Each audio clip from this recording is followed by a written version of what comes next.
Hi, I'm Mignon Fogarty, and because it's more fun to have a friend show you how to play a game, I'm going to show you how to play Peeve Wars. When you get your deck in the mail, it'll be shrink wrapped, but you should notice that if you fold the instructions into thirds, they'll fit in the box. There's room for the instructions. So you'll get your deck of cards, you'll get your instructions, and you'll get your cool tokens. Give each player 3 cool tokens. 3 for me, 3 for my opponent. Then you'll shuffle the cards, and you'll deal each player 3 cards to start. Set the deck out, and that's where you'll draw.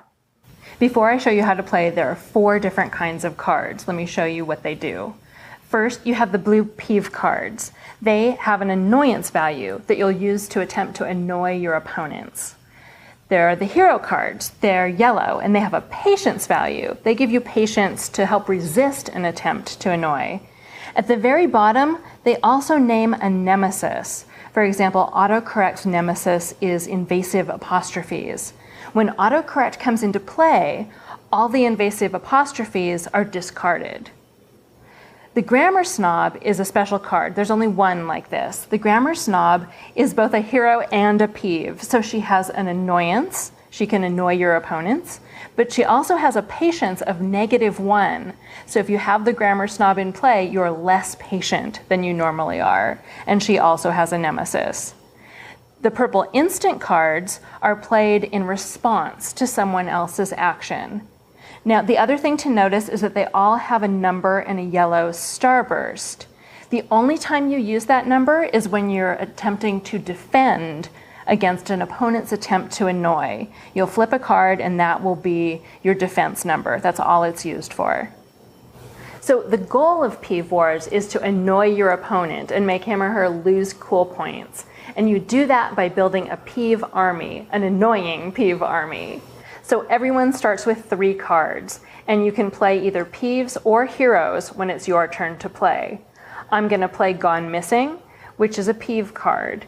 He has an annoyance value of 2, but like most cards, he also has a special power. So his power is that I can steal a random card from an opponent's hand and then play it or add it to my hand. So here I go. I'm going to steal an opponent's card.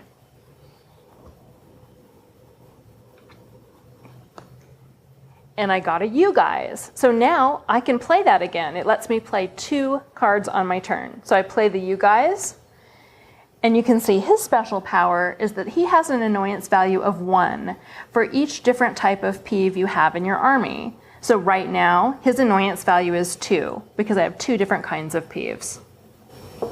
So after you play your cards, then it's your chance to attempt to annoy your opponent if you want to. But remember, my you guys was only worth 2, and my Gone Missing is worth 2. So my whole army only has an annoyance of 4. Now, an annoyance of 9 gives you about a 50-50 chance of winning that point. So unless you have a 9, I never attempt to annoy with less than a 9. You can make a different risky choice if you want, but I only have a 4, so I'm not going to attempt to annoy. I'm going to skip that part of my turn, and then I draw another card at the end of my turn to come back up to my hand size of 3. And now it's my opponent's turn.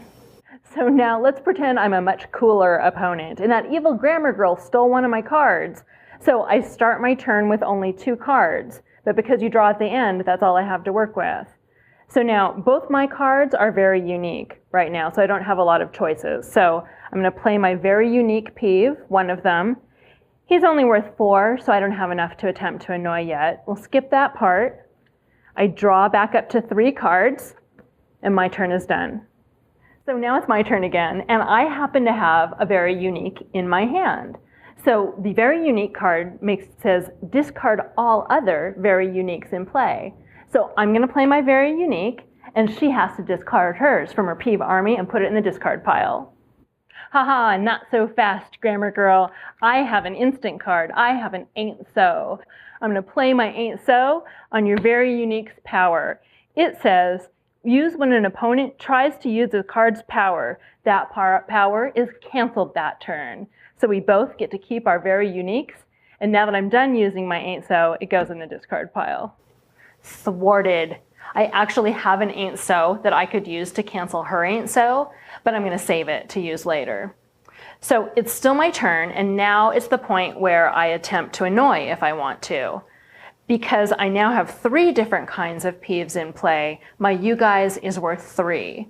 So the total annoyance value of my peeve army is 3 plus 4 plus 2, 9. That gives me a 50% chance of succeeding in my attempt to annoy. So I'm going to attempt to annoy my opponent. I attempt to annoy you. So now it's my turn to defend against her attempt to annoy.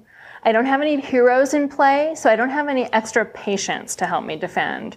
And I don't have any cards in my hand that would help me defend either. So I have to flip the top card and see what the defense value in the yellow starburst is.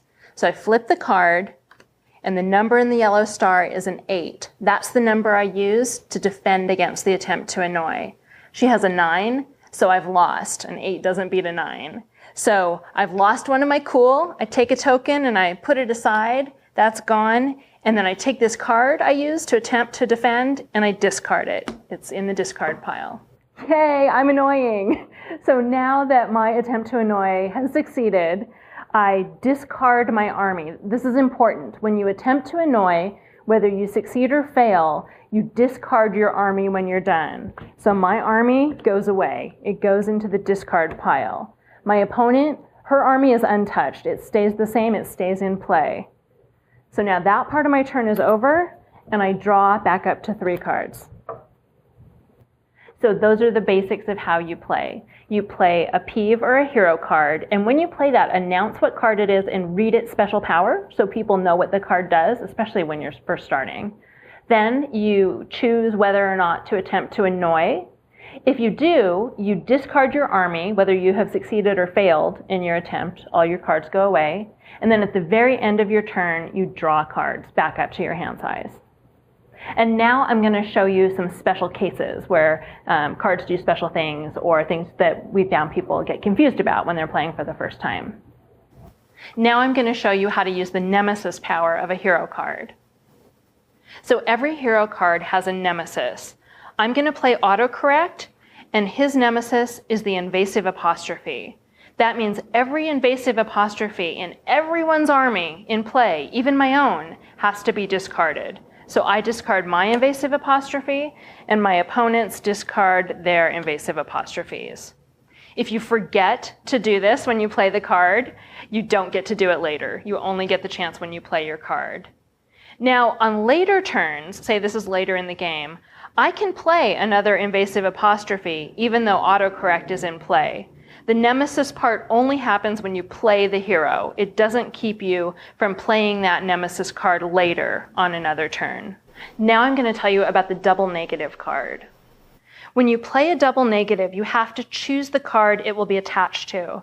So I'm going to put this double negative on very unique. It doubles the annoyance value. So my very unique that was worth an annoyance of 4 is now an annoyance of 8. Now, if my opponent plays a very unique into her army, and that requires me to discard my very unique, I also have to discard the double negative that I've attached to it. They both go away. Now I'm going to tell you what to do if you don't have any cards you can play in your hand when it's your turn. Now, I have 3 instants in my hand, so when it's my turn, I don't have anything to play. Because of the way I tend to play, I hoard these cards, so I would probably pass. You can just do nothing and choose to pass. If you want to use a different strategy, you can show one or all of your cards to your opponent, show them the cards, discard them, and then draw new cards to replace them. And then that's the end of your turn. You can't attempt to annoy that turn. So if you don't have cards you can play or don't have cards you want to play, you don't have to play cards either. You can either pass or trade your cards in for new cards. Next, I'm going to talk about hand size. Normally, you hold 3 cards in your hand, but there's a card called allot. And if you have the allot in play, you can hold an extra card in your hand, or 2 or 3, just 1 extra card for every allot you have in your peeve army. So I can have 5 cards in my hand with 2 allots. Now, let's say I play the dangling modifier peeve. His special power is that immediately after you play this card, you trade hands with an opponent of your choice. So I play that, I have 4 cards left, and let's say I trade with my opponent, who only has 3.